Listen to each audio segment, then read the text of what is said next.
안녕하세요. 오늘도 따뜻한 이야기를 전해드리는 바윗돌거사입니다. 1970년대 경상북도 어느 작은 시골 마을. 산 너머 산으로 둘러싸인 이곳에는 메마른 땅을 일구며 살아가는 한 농부 가족이 있었습니다. 김씨 부부와 네 남매. 가난했지만 그들의 마음속에는 누구보다 큰 꿈이 자리하고 있었습니다. 바로 자식들을 훌륭하게 키우는 것이었죠. 새벽 5시에 안개 낀 새벽, 아버지와 어머니가 논밭에서 일하고 있습니다. 멀리서 네 남매가 학교 갈 준비를 하는 모습이 보입니다. 해가 뜨기 전부터 해가 질 때까지 두 사람의 하루는 오로지 일과 일의 연속이었습니다. 손에는 굳은 살이 박이고 허리는 구부러졌지만 그들의 마음만은 꺾이지 않았습니다. 여보, 올해 농사가 좀 잘 되면 큰애 중학교 보낼 수 있을까요? 그럼요. 우리 철수 머리가 얼마나 좋은데요. 밤에 호롱불 켜놓고 공부하는 거 보면 마음이 짠해요. 그러나 현실은 녹록하지 않았습니다. 농사로 벌어들이는 수입은 네 아이를 모두 공부시키기에는 턱없이 부족했죠. 그래서 이 가족은 큰 결단을 내렸습니다. 도시로 나가는 것이었습니다. 허름한 집에서 짐을 정리하는 가족들. 아이들은 고향을 떠나는 것이 아쉬워 보입니다. 엄마, 우리 정말 서울 가요? 친구들이랑 헤어져야 해요? 혜진아, 서울 가면 더 좋은 학교에서 공부할 수 있어. 엄마 아빠가 열심히 일해서 너희들 다 대학까지 보낼 거야. 1975년 이 가족은 모든 것을 정리하고 서울로 향했습니다. 큰 도시의 작은 골목, 그곳에서 그들의 새로운 투쟁이 시작되었습니다. 고향 식당이라는 간판을 단 작은 가게. 어머니가 새벽부터 국을 끓이고 있습니다. 아침 4시부터 밤 11시까지. 어머니는 작은 식당에서 손님들을 맞았고 아버지는 건설 현장을 전전했습니다. 피곤함도 힘듦도 모두 참아냈습니다. 오직 아이들의 미래를 위해서 말이죠. 여보, 몸이 많이 힘들죠? 제가 식당 일도 도와드릴게요. 당신은 공사장에서 충분히 고생하잖아요. 저는 괜찮아요. 우리 애들이 학교에서 공부하는 걸 생각하면 힘이 나요. 그런데 불행은 예고 없이 찾아왔습니다. 무리한 노동에 시달리던 아버지가 갑자기 쓰러진 것입니다. 아버지가 침대에 누워있고 온 가족이 둘러서 있습니다. 과로로 인한 심장마비입니다. 상태가 많이 좋지 않습니다. 선생님, 우리 남편 꼭 살려주세요. 아이들이 아직 어려요. 하지만 아버지는 끝내 회복하지 못했습니다.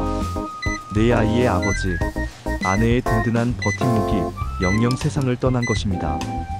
상복을 입은 가족들, 특히 장남 철수의 굳은 얼굴이 클로즈업됩니다. 어머니, 제가 이제 가장입니다. 대학은 포기하고 일찍 사회에 나가겠습니다. 아니다, 철수야. 너도 공부해야 해.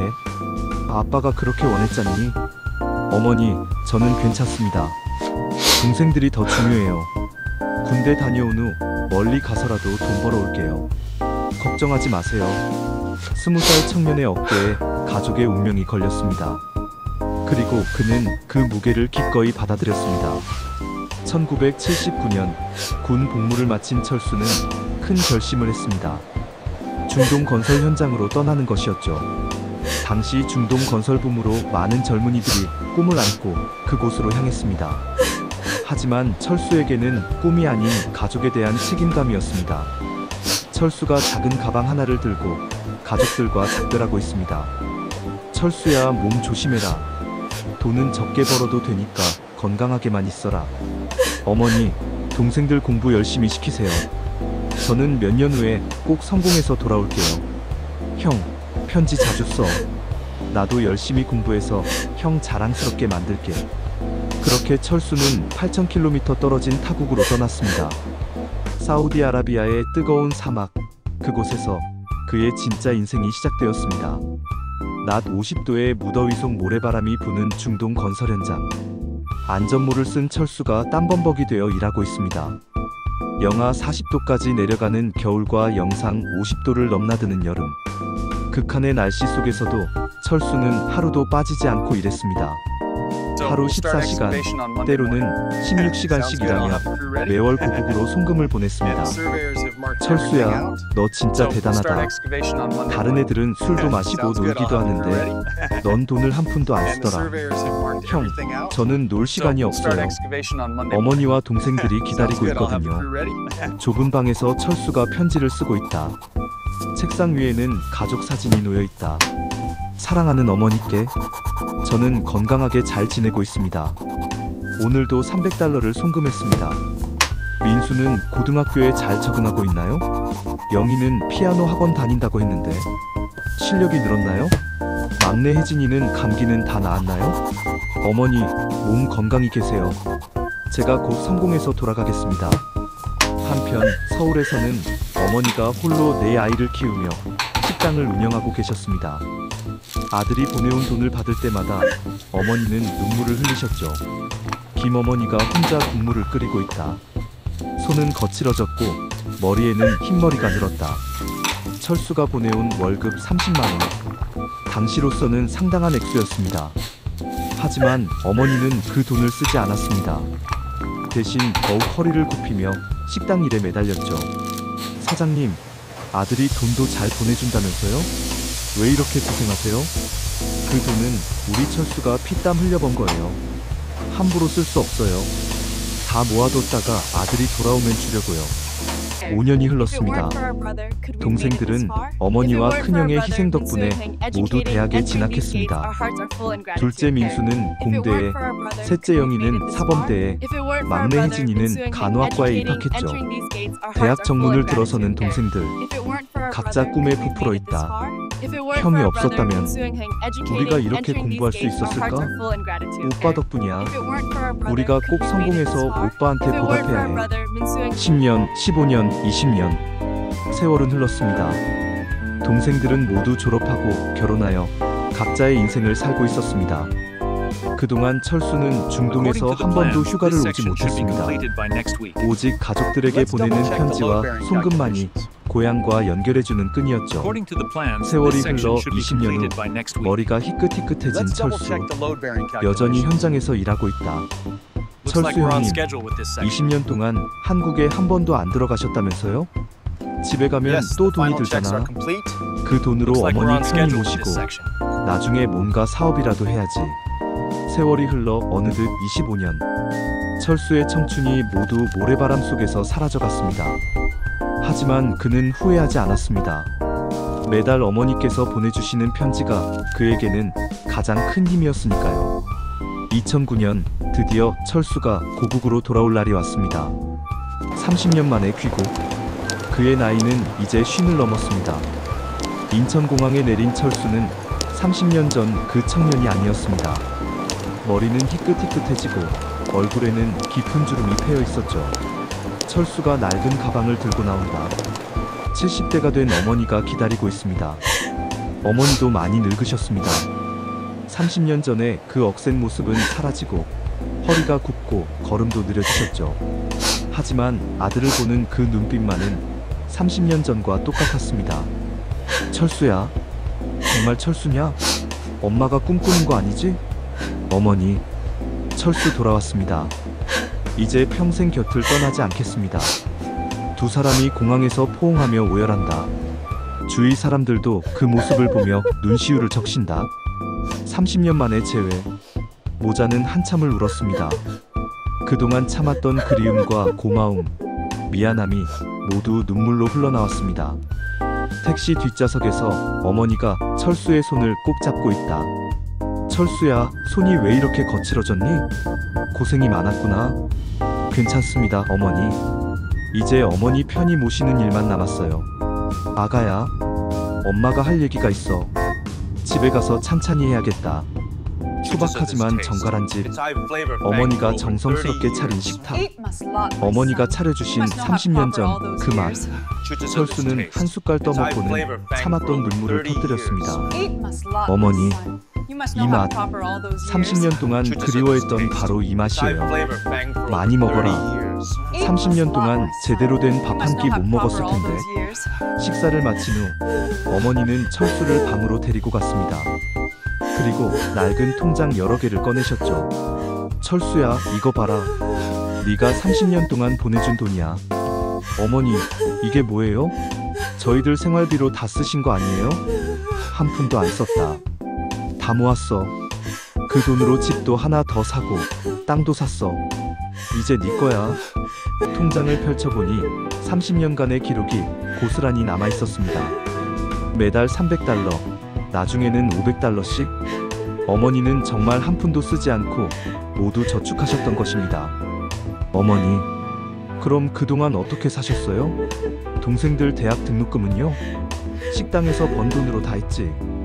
내 돈은 네가 돌아왔을 때 줄 선물이었어. 그 순간 철수는 깨달았습니다.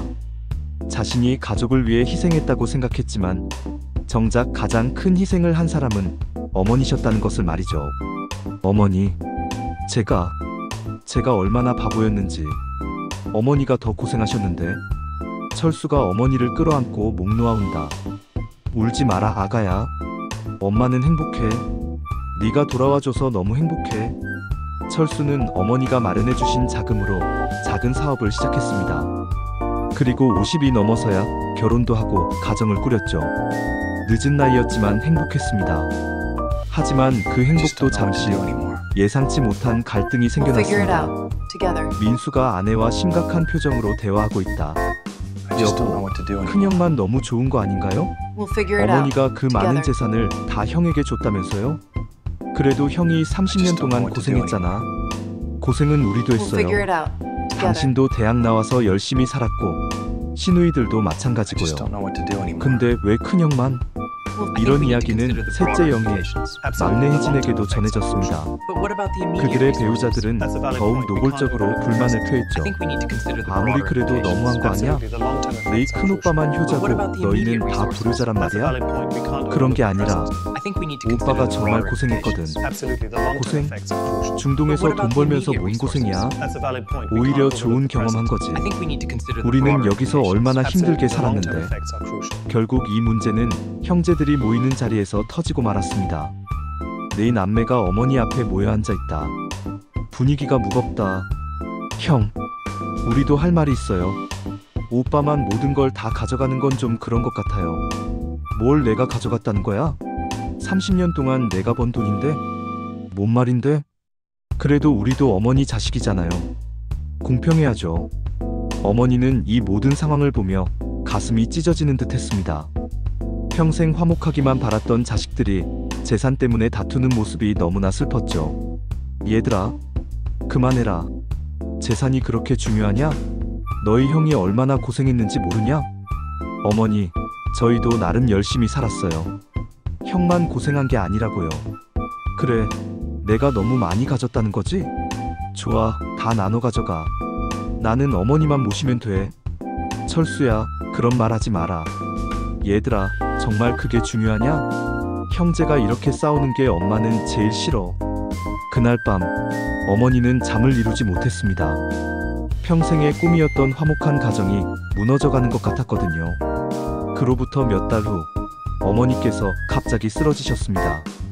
오랜 과로와 스트레스, 그리고 자식들의 갈등을 보며 받은 상심이 한꺼번에 몰려온 것이었죠. 의식을 잃은 어머니가 응급실로 실려옵니다. 철수가 급히 달려옵니다.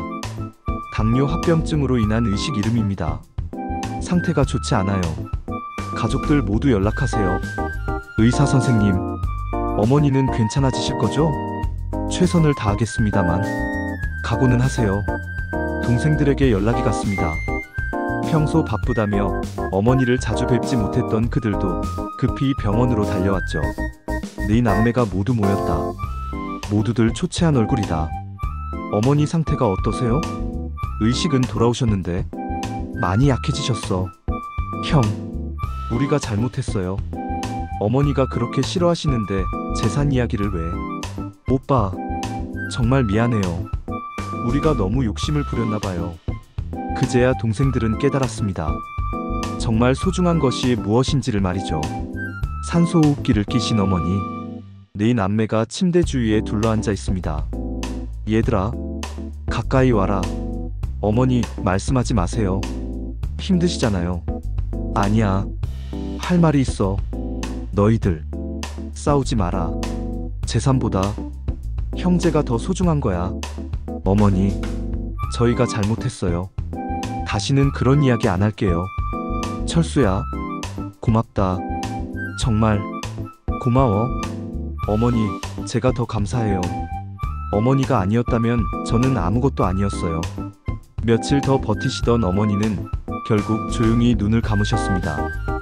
자식들이 화해하는 모습을 보고 나서야 안심하며 떠나신 것 같았습니다. 어머니의 영정 앞에서 네 남매가 큰절을 올립니다. 어머니, 이 못난 자식을 용서해 주세요. 더 잘해드릴 걸 그랬습니다. 어머니, 철없는 아들을 용서해 주세요. 정말 죄송합니다. 어머니, 딸로서 부끄럽지 않게 살겠습니다. 어머니, 사랑해요. 정말 사랑해요. 어머니의 장례식은 조용히 치러졌습니다. 많은 사람들이 찾아와 어머니의 마지막 길을 배웅했습니다. 30년 전 작은 식당을 운영하며 정성껏 음식을 해드렸던 단골 손님들, 그리고 어머니의 희생을 알고 있던 이웃들까지. 어머니가 돌아가신 지 1년이 지났습니다. 추석이 되어 네 남매는 다시 한자리에 모였습니다. 이번에는 큰형 철수의 집에서였죠. 어머니가 그토록 바라시던 화목한 가족의 모습으로 말입니다. 정성스럽게 차린 제사상, 어머니와 아버지의 영정이 놓여있다. 이제 서로 다투지 않고 화목하게 지내겠습니다.